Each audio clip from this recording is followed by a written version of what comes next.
What if the next iPhone made your current one feel ancient? Not because it folds, not because it bends, but because it's so thin, it practically vanishes in your hand. We're talking about a phone so sleek, it could make the iPhone 6 look like a brick. And yet, somehow it still packs flagship power under the hood. But there's a twist. Actually, several.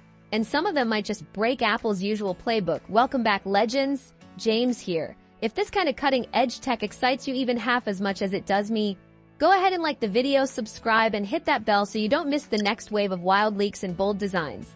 Let's get into it. Alright, the name alone has people talking iPhone 17 Air. It sounds futuristic because it is. But this isn't just a rebranded slim model. This thing is shaping up to be the thinnest iPhone Apple's ever made, possibly even thinner than the iPod Touch, around 5.4 millimeters. Yeah, that's not a typo. That's thinner than a pack of cards, and about a third slimmer than the iPhone 16 Pro. But here's the question, how do you fit modern iPhone-level performance into something that barely has any physical space?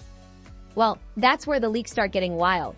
Apple's reportedly planning to include the A19 Pro chip inside this featherweight beast. That's the same chip expected in the iPhone 17 Pro Max. Let that sink in. Desktop-class performance inside a body so slim, it looks like it belongs in a museum of future tech. Sure, it might have one less GPU core than the Pro Max, but that's barely noticeable unless you're deep into gaming benchmarks. For everyday users, that's a huge win. But just when it sounds too good to be true, here comes the twist. One camera. Just one. Not three. One single rear sensor. And here's where opinions start splitting. But think about it. What if that one lens is Apple's best 48MP sensor, the same one in the Pro lineup? With their computational photography magic, one great lens might beat three average ones. Less hardware, more brains. Still, you can't help but wonder, why make it this thin? Why now? And the answer might lie in Apple's bigger plan. This isn't just about shaving off millimeters for bragging rights. It's about showing off what's possible with software, materials, and efficiency working together. This phone could be a flex, a statement piece. And it's not just thin, it's tough. Leaks point to Apple ditching aluminum and going for titanium, which is not only stronger but way more premium feeling. Titanium also helps keep the phone light without compromising on durability. Combine that with a 6.6-inch display, dynamic island, and a gorgeous new pill-shaped camera housing, and this thing is starting to look like a sculpture. And oh, the colors! If the leaks hold up, you'll get to choose between matte black, silver, light gold, and a sky blue that looks suspiciously close to the one we saw on the MacBook Air. It's soft, elegant, and honestly, might just be the color everyone goes for this year. Now let's talk battery, because here's where things get controversial. A 5.4-inch phone isn't leaving much room for a big cell, and rumors suggest a 2800 mAh battery. That's smaller than what we had on the iPhone 12, and that came out 5 years ago. But Apple's not going in blind. With iOS 26, we're hearing about new adaptive power modes built specifically to squeeze every drop out of smaller batteries, especially for the 17 Air.